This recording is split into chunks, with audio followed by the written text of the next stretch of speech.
Got some friends out in the YouTube lands. Welcome to Yoga and Me. This is a community conversation with the founding co-owners of the Tree South LA Cooperative. Today, Jay and I will be hosting. My name is Jana. And on Thursday, Rita and Jen will be hosting in Spanish. Our intention for this weekly dialogue is to collectively explore how yoga practices and approaches can be used beneficially in our everyday lives. We're going to have a different topic each week to focus the conversation. And today's topic is yoga and me. Yoga and me. All right. So we're going to be exploring what yoga means to me, to you, to us as individuals. So we're going to begin our conversation with 3 collective breaths. All right. Damn sure, because we need So, it. yeah. So let's all just take a moment to pause, relax your body, maybe even close the eyes for these next few moments. Start to let your attention just come to your breath. And after your next exhale, let's together take a deep inhale in through the nose and open the mouth, long exhale out. We're going to take 2 more like that. Inhale in through the nose. Open the mouth and long exhale out. Now let this one feel especially good. Take a deep inhale in. Long exhale out.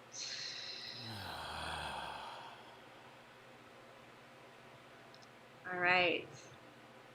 If your eyes are closed, let's blink them back open and get into the conversation. Jay? Ooh.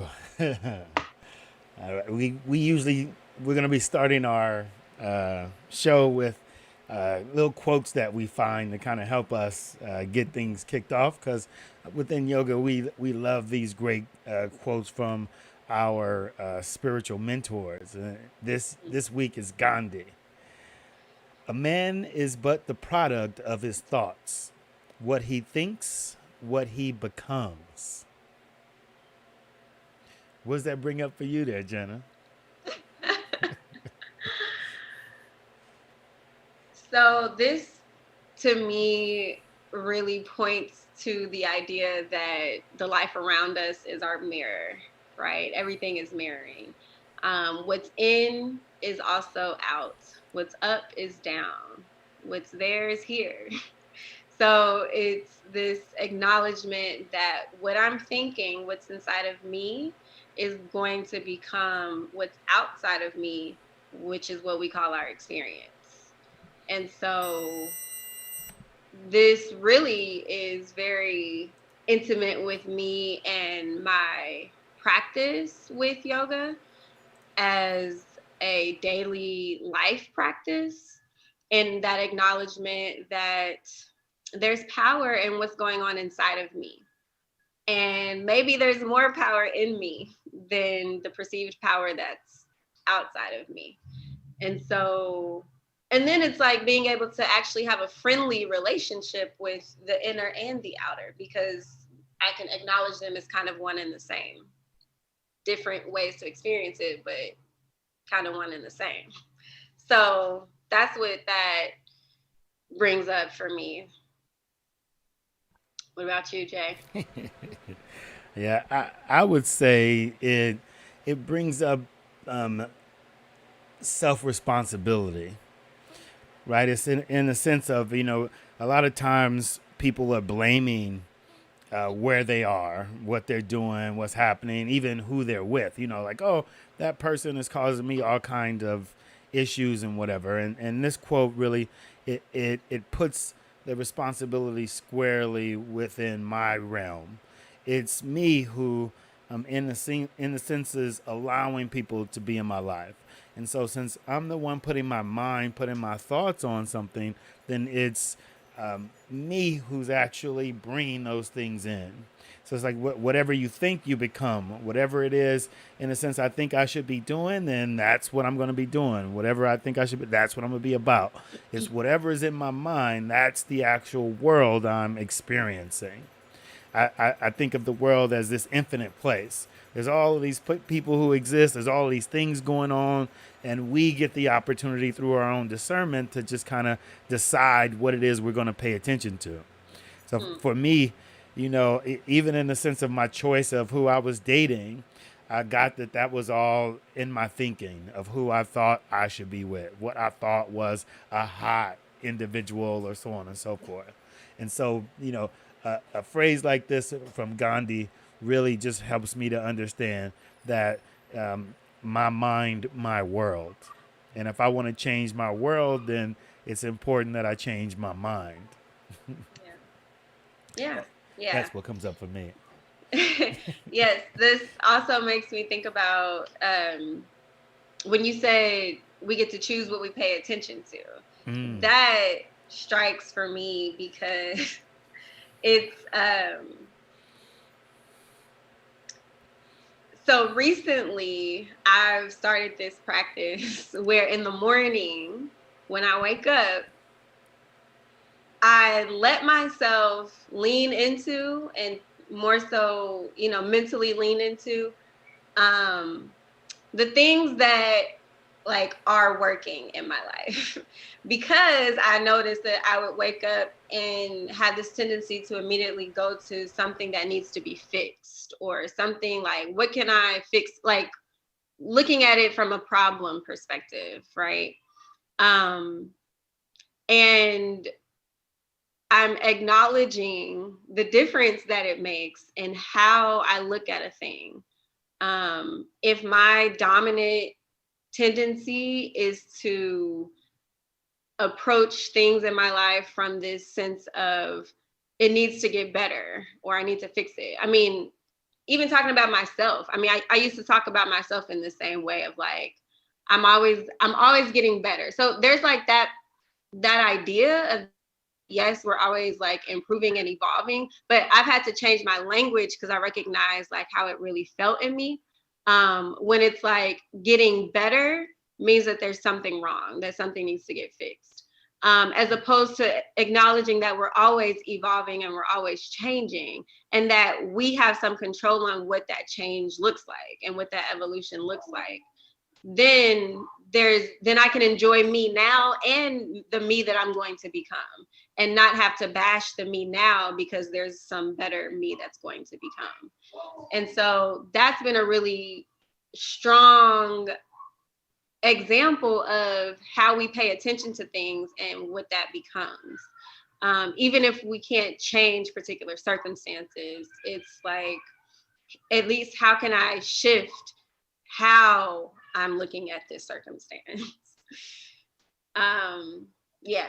So it's those practices as well. Like when we get back to the topic of yoga and me, for me, yoga is so many things, right? It can't be like so succinctly defined, but it's because yoga is about meeting myself, knowing myself in this moment and in this moment and in this moment and the infinity this now moments that all of this is. And so it's like if I'm talking about meeting myself, knowing myself, accepting myself, loving myself, like recognizing that there is always a relationship with yourself happening like in every moment. And so again, that inner outer is like you know, it's like this constant conversation that's happening. Um, yeah. And so how I'm thinking about things and what I'm paying attention to, like I'm talking to myself. So Talking to yourself. Well, I think that's.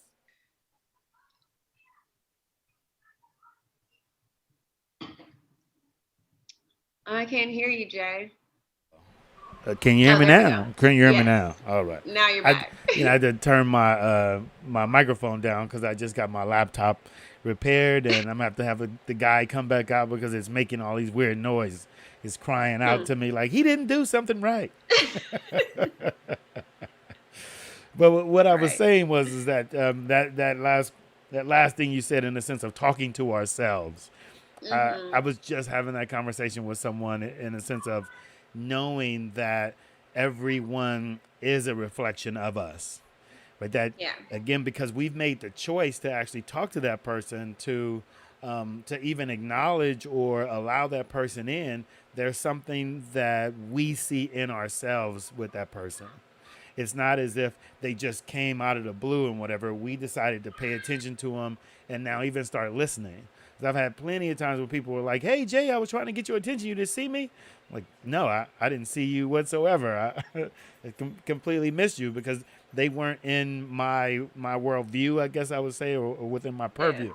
And so I just kind of, you overlook people in that way, and Yeah. knowing that it's your choice and whoever you're dealing with, whoever you're talking to, and the reason why you're dealing with them or talking to them has everything to do with you, even in the sense the emotions that you may be feeling because you're interacting with that person. That's because you've called them into your story, and now you're the one giving whatever it is they're saying, whatever it is they're doing. You're giving it that meaning. And so when you're judging, talking, doing whatever to that thing that's out in front of you, you're actually simply talking to yourself because you don't even know that person that's in front of you. Right? The only thing you're doing is projecting. This is big for especially when you get into arguments with people. Instead of taking whatever it is that they're saying personally, if we can recognize that they don't even know me, right? And so they're only talking to themselves. Now you don't get all upset that they're calling you names. You understand that they're talking to them. And that's the same thing. When you're pissed off at someone, you're not really pissed off at them. You're pissed off at yourself.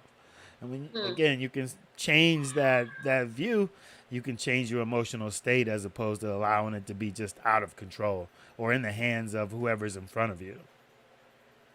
And go ahead. You You got about it. to? No, I was just kind of done in that thought. Okay. Well, I was gonna ask, how do we apply that mm. to what's like to our now? Um, Applying that to our now is applying that to our emotional state right now. Right? yeah. And so you're the one that's Hmm. responsible for your happiness in this moment, right? It's not that someone else made you happy. And this is what we say, like, oh, they made me so happy. Like, no, you actually allowed yourself to be happy. You opened yourself up to that happiness. No one made you happy. And that's the same thing with our negativity. No one Yeah. made you Hmm. angry. No one made you upset. You became upset, right? And so applying that understanding, that responsibility, now again, that removes it from the other person, that removes it from the outside world, and now I have a sense of control, right? When it's the outside world, it's the outside person, and I have no control. Life's fucked up. I'm upset, and I'm ready to to do something dangerous. But when I'm like, oh, wait a minute, I'm the one saying that things should not be like this when I should be accepting the fact that they are. And if I could do that, then I can, again, like I said, take that step back. Right? For me, that's taking that breath. Oh, that's me. That's not them. That's not that. That's me. Right? And this is what yoga does for me is it really brings me back to my responsibility just right down in my breath to stop whatever it is I'm paying attention to and then to just start to breathe. Just start to take that responsibility for who the hell I'm being. And that's, I think, the number one way to be able to apply that in this moment, right? That my responsibility for my emotions exists in this moment and the next moment and the next moment. And that, again, may help relieve some of our suffering. It won't stop our suffering because suffering has a purpose, but relieve us holding on to it, till next month. Yeah. That's what a lot of us do. A lot of us do. This is actually reminding me of Have you seen the Master P documentary? Well, it's not the Master P documentary. It's the No Limit docuseries. I've heard of it. People have been talking about it, but I haven't seen it. Yeah. It's changed my whole life. Oh wow, shit. But I mean, my life changes every day. I mean, but really, like I am very inspired by the world around me. Actually, there was a quote recently that I saw that says, "God speaks to you a million different ways in every moment." Hmm. And that again is that relationship with self, right? If we bring God inside of ourselves and that connection to all, and then and that intuitive knowing, then there's this constant relationship, this constant communication. um, and we have to remember the language we speak is learned. So the communication with that is not always going to be in words. And so that's that awareness of your emotional state, like you were talking about. How are you feeling? What are you allowing by what you are emitting right now emotionally? Because that's the language of the cosmos, of this world, right?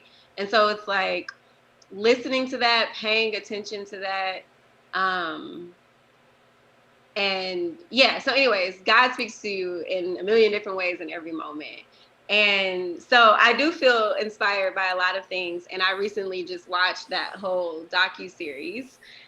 And it's speaking to a lot of what you were saying in terms of being your own person, taking the responsibility for what you want in your life, um, and not letting it be about everything that's outside of you. Like, trust and like, value your inner world, your imagination, your ideas, your visions. Like, I believe we all have visions that are calling us. Like, that's our, like, life drawing us more and more life from us and through us. So it's always there. We of course learn to not pay attention to it, and so it's about relearning or unlearning that, and relearning how, like, knowing your clarity, your clear thought, and all of that, and trusting in that and valuing that. Um, yeah, and just all of that. And it matters on a really practical level, and on all the levels, like all the levels of our being. It's just like, it's that alignment with your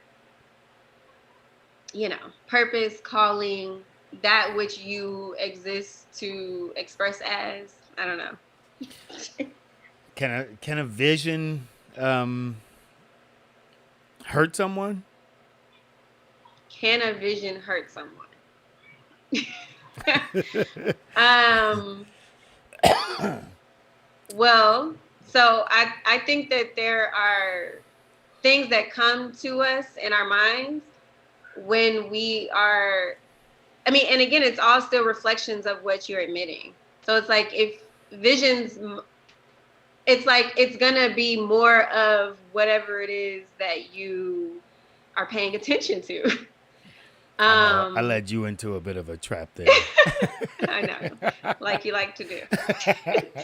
Well, it just, I guess, um, I think our visions are powerful in that Hmm. one, whatever we hold, again, just how we started this whole thing with this quote, whatever's in the mind, that's what's Yeah, going to be our life, and thereby our visions are big in that they can really direct our future. It's sometimes that, and what I was bringing up is that a vision can be powerful in the sense of something that we are going for, that we're allowing to inspire us, but at the same hmm, time, a vision can handicap us in that people can get caught up in the details, and then getting sure. caught up in the details, it's like, let's say if I was going for $1 million. So, oh, I want to make $1 million. You hear that, and people put that on their vision board, and now they're going for $1 million. But in order to have that $1 million, it has to look a certain way, right? I need to have this lined up or that lined up, And instead of going for the $1 million, people are going for the things that they need to have lined up. And they Right. The wind things up, in between. yeah, they wind up pushing the $1 million Right. away so that they could get to how they think it should be first. And so that's why I was bringing that up in the sense to say that sometimes when people hear vision, they think, ooh, all I got to do is set up a vision and I'm going to be able to walk in that direction. And Hmm. they don't get told, or they don't have it come back to this responsibility in a sense of when you get stuck on your vision, when you get frustrated, saddened, Hmm. or down because you don't think that things look the way they need to, your Hmm. vision becomes a hindrance to you as opposed to your commitment, your ideal, your direction, your purpose, right? Like, what is it that you're even going out for, going to do, and why? When we don't have Hmm. that why of what it is that we're going Yeah. out for, then it becomes about that thing. And then you'll see people who get Yeah. that $1 million and not Yep. enjoy it, right? Be all Yeah. pissed off or have screwed over people in order to get there. Yeah. Yeah. It is about that why. I think that's part of that driving forward, and your purpose and all of that calling. Um, Yeah. but yeah. I was just getting into that. And then we've been discussing this quote. Are we going to discuss yoga? And Yeah. Go ahead. I mean, I think we are discussing yoga. well, just in the sense of kind of what it is that we are doing here on the show, what Sure. Yeah. what that discussion of yoga is. We want to kind of bring this open discussion about yoga. And in this first one, the topic is yoga and me because it's a discussion of what yoga brings to us, what it kind of brings to us on the mat and what it brings off the mat. Because I think a lot of times people think when they think of yoga, they're thinking of just the asanas. And so they're like, oh, do I got to put my toe in my ear in order to get the benefits of whatever this yoga is? And, I love sharing the fact that yoga is not those asanas. It's just in a sense of the quote of what we started the show with, in a sense of being able to go inward and be taking responsibility for what's happening. And so, in that, the importance of yoga, say within the black community today, with say what's happening with all of the unarmed men being shot, unarmed black men being shot. The importance of yoga for me is huge in that it's a practice to help relieve our suffering, to help relieve the stresses that we're under from even watching these videos, from even holding on to the pain of watching our family members, in a sense, be gunned down.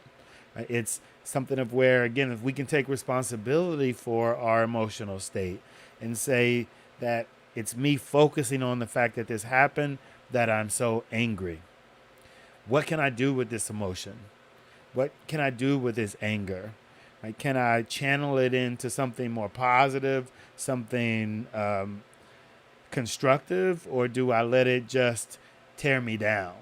Right? It's for me to discuss or think about applying a yoga practice to what's happening with our suffering in this whole Black Lives Matter movement.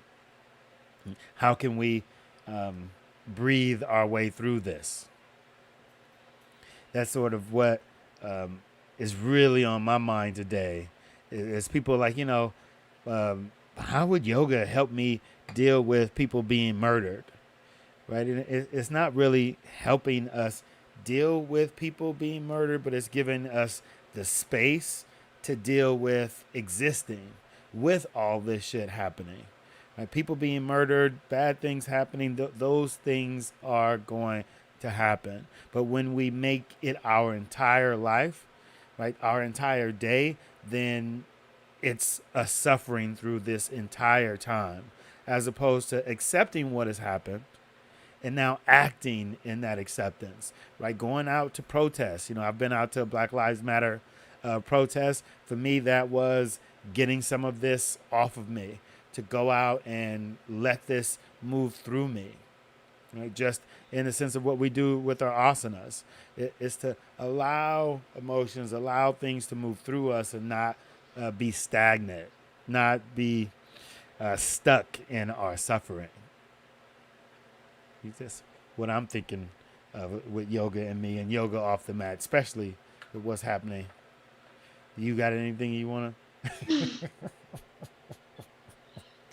I'm getting all serious talking about Black Lives Matter. No, it's great. What's present for me as I hear you speak and think of this is the reality of joy and the reality of liberation and freedom, and that the how my yoga practice, yoga for me is about like remembering the true nature of who we are, um and recognizing that in myself, and then that allows me to be able to recognize that in another human being.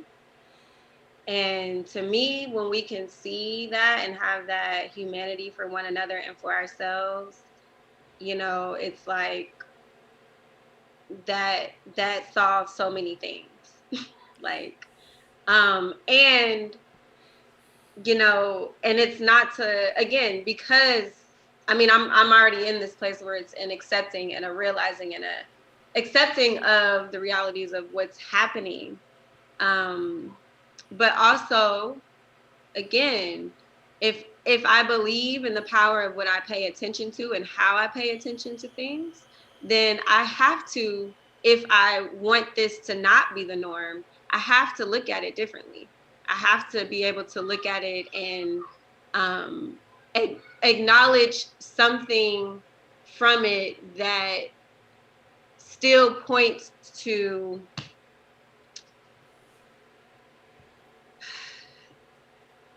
that this isn't in our true nature. We don't have to make this more. We don't have to fuel the fire more.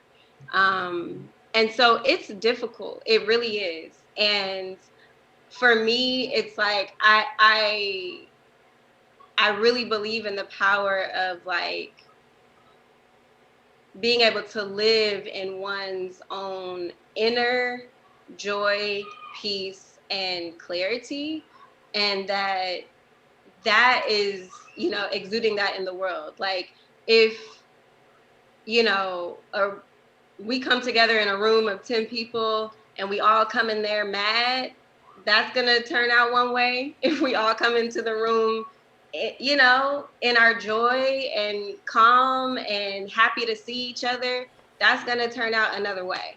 So it's like that exchange of human beings, like we're energy chemical beings just exchanging all the time.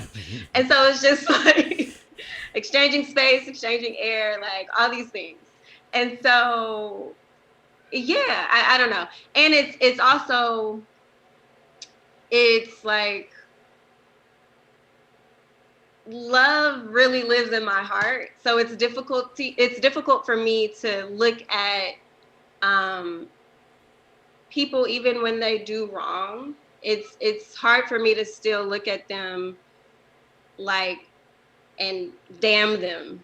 You know what I mean? Mm. Um I just, there's nothing in me that wants to damn anybody to to hell or to life in prison or to anything. You know what I mean? And so it's kind of like I'm living in the possibility of, you know, not needing prisons, not needing in the way that it exists today, let's say. Or something's gotta be different about that. So, so you don't feel any animosity towards the cops?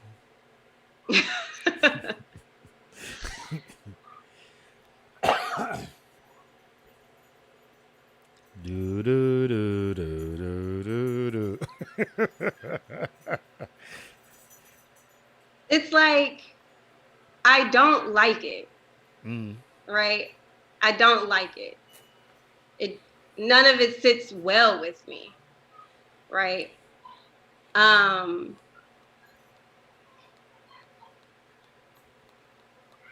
And still I have to acknowledge that even if we send all, I mean, it's like we want that justice when, even in the system though that we don't really believe in. We don't really believe in the justice system, but we want justice in that same way though.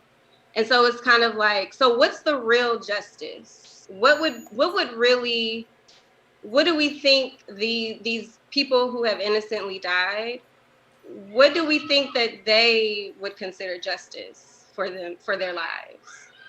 Um, is it more hate for in the hearts of their loved ones? I don't think they want their loved ones to be filled with hate and rage.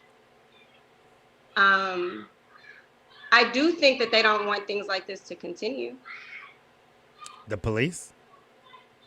No, Oh. these people who have innocently died. I'm Mm. saying like the if we go back to this idea of acceptance, for things that have happened. So it's like, now what, right? If we can't go back and undo a thing, it's like, now what?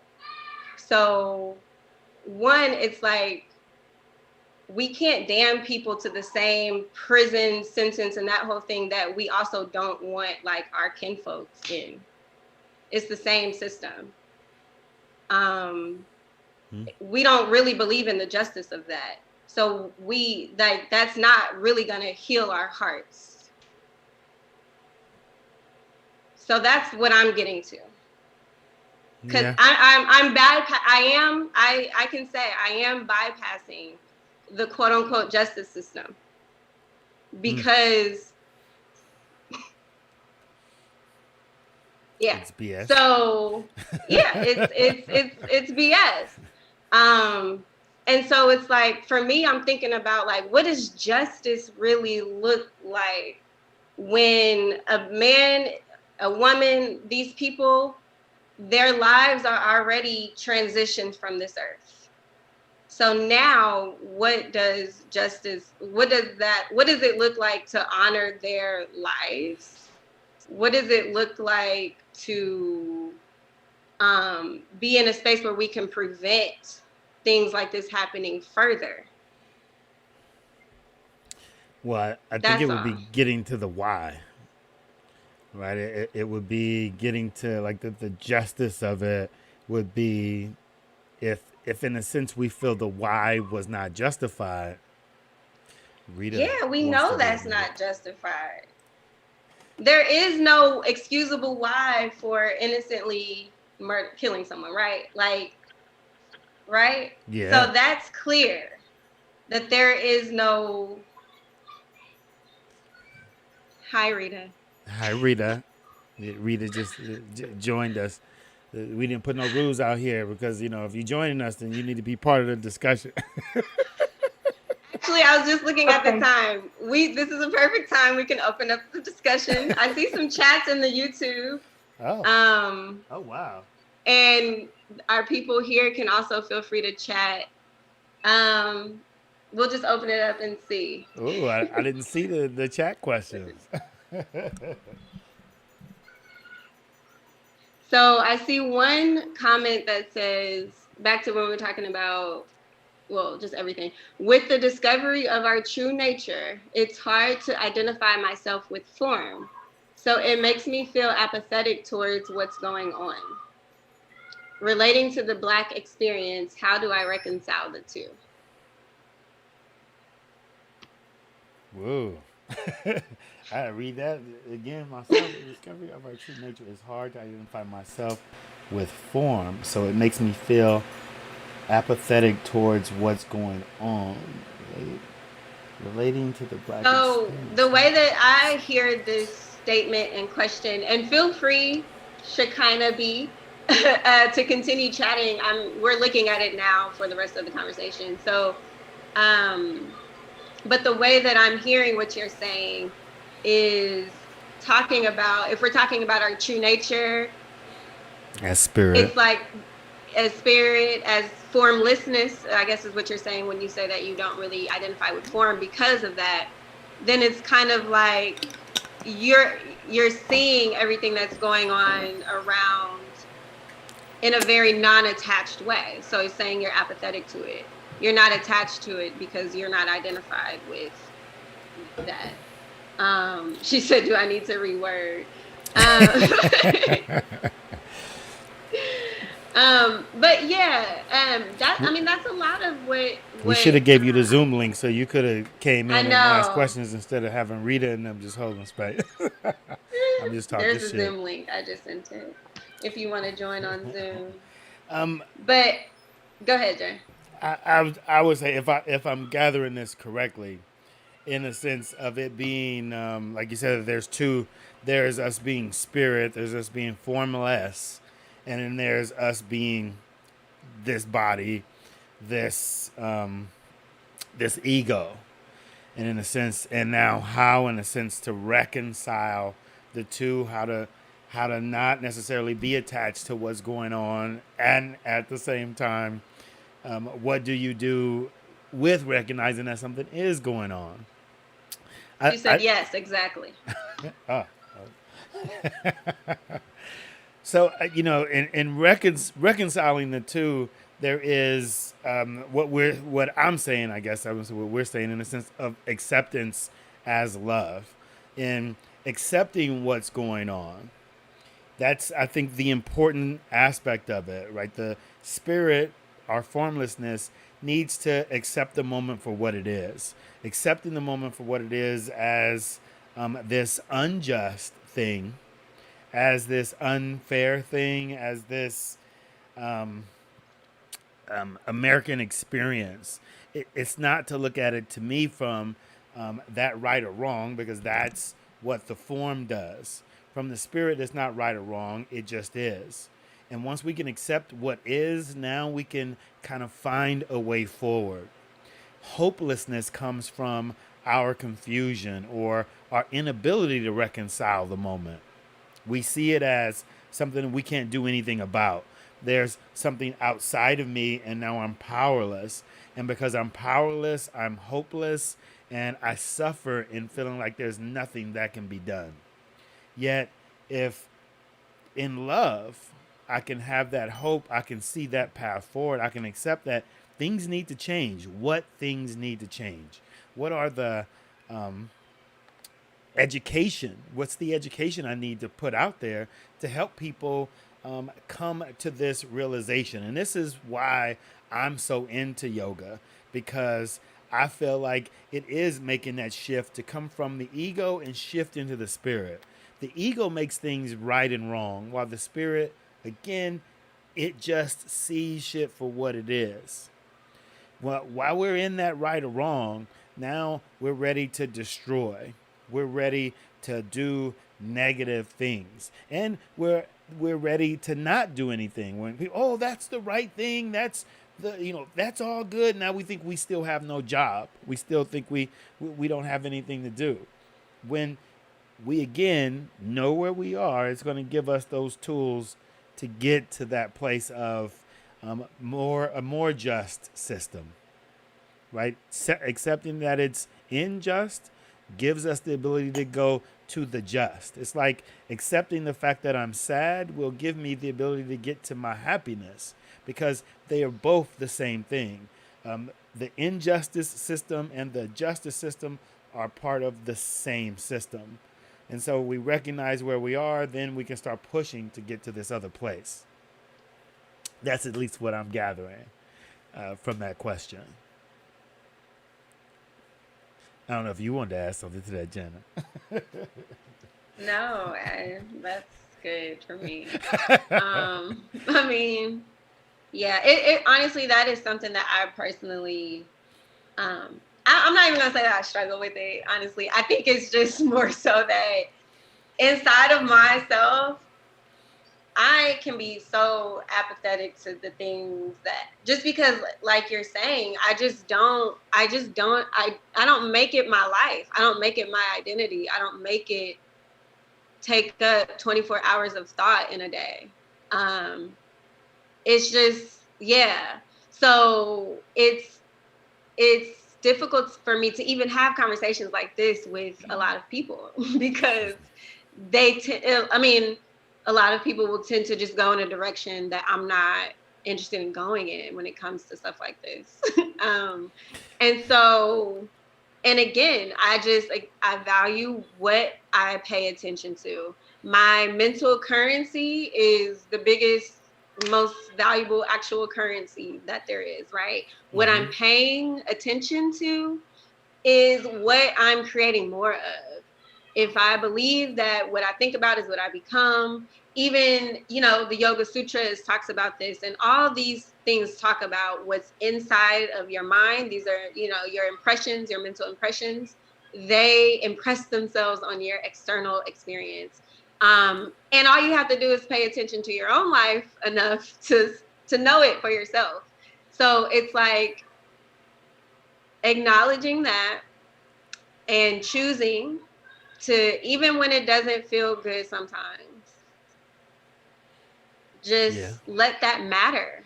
Let it matter how I talk about a situation. Am I fueling flame? Am I fueling the flame of our disempowerment? Or can I look at it in a way where I know that we have the power to be great and to be more and to really be all that we want to be? Am I gonna just like be in the conversation because the conversation's happening around me, or am I gonna choose to be silent, say something different, or walk out the room? Like whatever's appropriate in the moment. But I take responsibility for the flames that I'm waving because it's real. That's that's real. She was asking if she could get the Zoom link. If I Oh, here, do it, I'll mess up I the. just pasted it again. Okay. You should see it now, Shekinah. Um. Yeah. This is, I think, the point of this discussion is to really um, get to what her question was, which is Mm-hmm. to reconcile those two things, that inner and that outer, to really Yeah, get down to what the philosophy of yoga is and the benefit of it is. I think it's so sure. many times that we're lost in just seeing the world from that outside perspective. It's in the sense Mm-hmm. of even religion, right? When you see religion from just the dogmatic perspective, from just that kind of flat earth or one way, then it doesn't have the weight that it can have when you give it that spiritual meaning. Right? There's the religion, the dogma, the symbolism, and then there's that deeper truth, that deeper meaning of what religion brings. And so it's that piece of it that yoga really brings home for me, is that I have this piece of me that's inside, that's deeper, that's infinite. And then I have this body that's finite, that's ego driven, that isn't infinite, right? This is the thing that'll end this body, but yet this spirit is something that's eternal. And if I can get into that type of shift and know that the true me is this eternal me, then I cannot get so caught up in these little things happening today, right? It's even in the sense of, as a black man, one of the things I hear us talking about is how we're getting wiped out and we're not going to be Mm, here. We're losing, we're whatever, and for me, that's those of us who are lost in this white supremacy or ego, in us thinking that this is us, when the true us is eternal. We're not going right. anywhere. These Yeah. bodies of where we may feel somehow they're separate or different, they're part of the same stardust that we're all created from. And so Mm-hmm. while we're sitting here getting upset of if there's going to be black people or white people, we don't get how lost we are in that BS. There's just people, right? And separating out the difference in that it's all the same person, just in different space time around the earth. Wherever I am space time wise determines how much melanin I have or I don't have. It may determine how tall I am or I am not, because people in more mountainous regions have to be shorter so that they don't fall off the sides of them. right? People in more open plain areas, they have to be taller and have longer legs so that they can run across these open plains. Once we start accepting the infinity of everything, then we can find some more of that inner peace that you Mm, hear about in yoga. yeah. Yeah, that's beautiful. One thing that you made me think of is just our relationship with the earth and how our species and like all species, like wherever they are geographically, is for how they're built and how they're able to interact with that land and that climate and whatever else is going on there. And so two things, but one, it reminds me, so even thinking of what the word yoga means. So it means to yoke. That's one way to define it, as some people say. To yoke and to come together. It's that uniting of, or that joining together. And so thinking about how humans and this land, the earth, are yoked and connected. The trees breathe what we breathe, and we're in this constant relationship Well, with we breathe you what they know shit. with they shit. Yeah, actually, because they expel the oxygen and they take in the carbon dioxide. And so But the why is it with they shit when we also expel and inhale out of the mouth? well, because it's the same Okay. thing. When you exhale, you like, oh, your breath. Oh my god. Okay. All right. I'm a little crazy. So, I'm a little crazy. but yeah, no, just that relationship, that, and She said she also don't with. see it. Oh, I'm sorry. She said she don't see Oh, I don't the know link. why. Oh, maybe it's because I'm not hosting it. What What are you sending the link at Maybe she in doesn't YouTube? see any of my. No, I'm just sending the link in the YouTube chat. Yeah. Oh, I don't see it Oh, either. maybe Where she you? sees it now. Do you see it now? You can also join It was in on the live chat and replay. now it's on. Oh, I think Rita is. You should mute Rita. Oh, I Yeah, didn't know I she. can hear her in the background. Oh, I muted you. Wait. What? I muted you. Unmute yourself, Rita. I'm sorry. Oh, you were trying to Also, talk yes, I was trying to say that because you too. sound very You sound faint. very low. Yeah, I can Yeah. barely hear Oh, you. Oh, Oh, maybe she she's she leaving and pushed her coming back. she pushed her headset, and that. Oh, right, right, right. Oh my goodness. If for y'all who don't know, Um, Rita is another co-owner of the Tree Co-op, yeah. and she just disconnected herself. So go ahead. What you were saying, Jenna? The second thing I was gonna say about what you're talking about is, um, and this is might be too deep for the last 7 minutes, but it's just about our identity with our own race and how Go ahead. What you were saying, Jenna? you know how it's so clearly intertwined,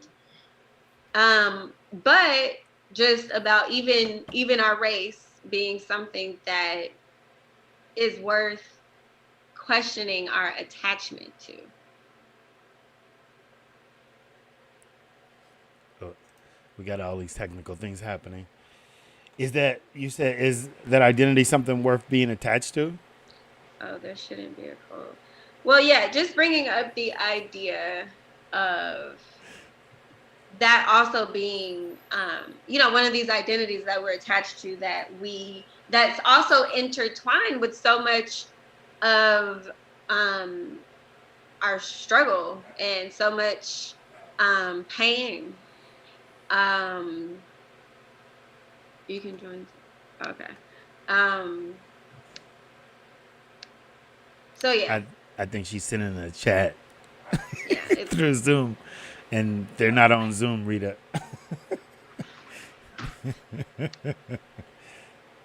I, you know, uh, that is so big what you are bringing yeah. up in the sense of our racial identity, if you will. I think that's big in that, again, it's that ego, it's that identity that creates our suffering. And a lot of us, especially as people of color, don't understand that through colonization, our identity has been given to us.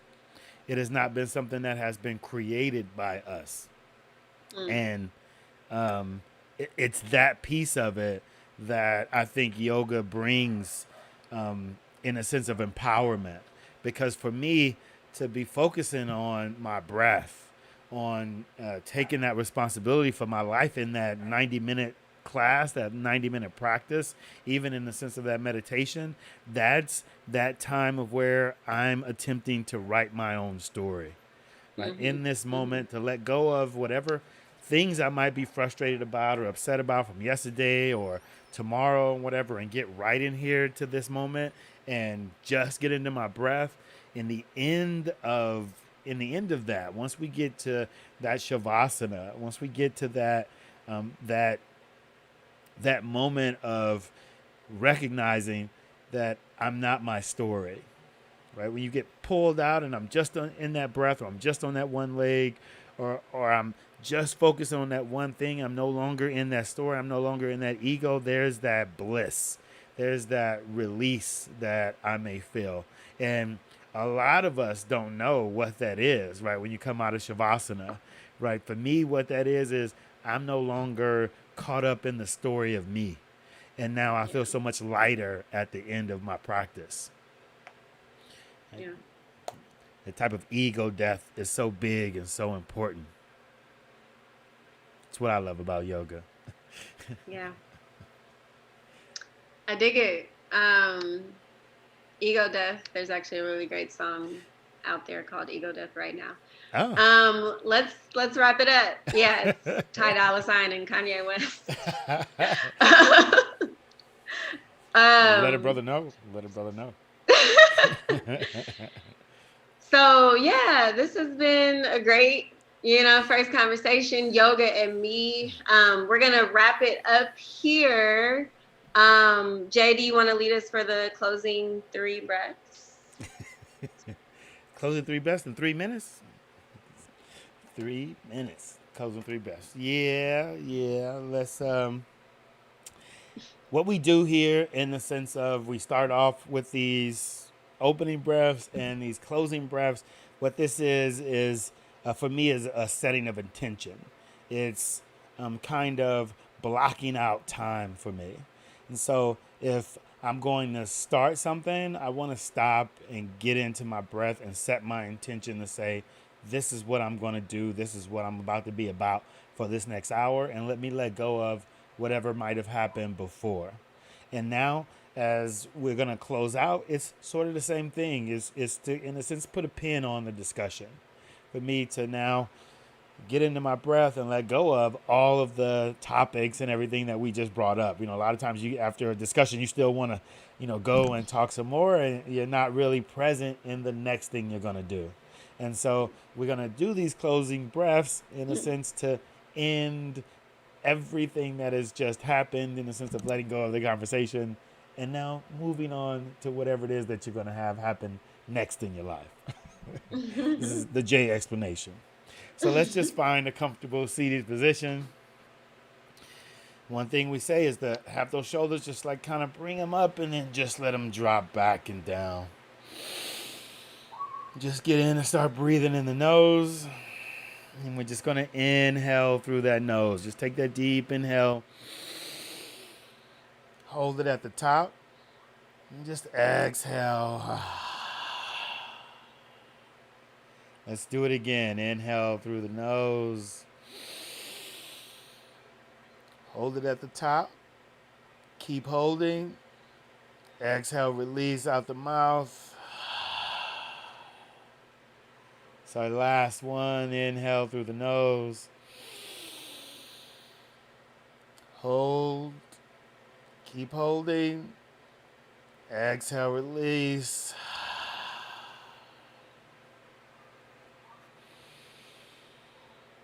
And so till next Tuesday, Yes. we'll see you. And If you don't know, this coming Thursday we have Yoga and Me in Espanol. Hmm.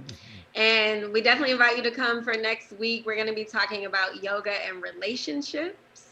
And so you can find us right here on YouTube. Also, if you want to join us in the Zoom conversation, that'll be on our website, thetreesouthla.org.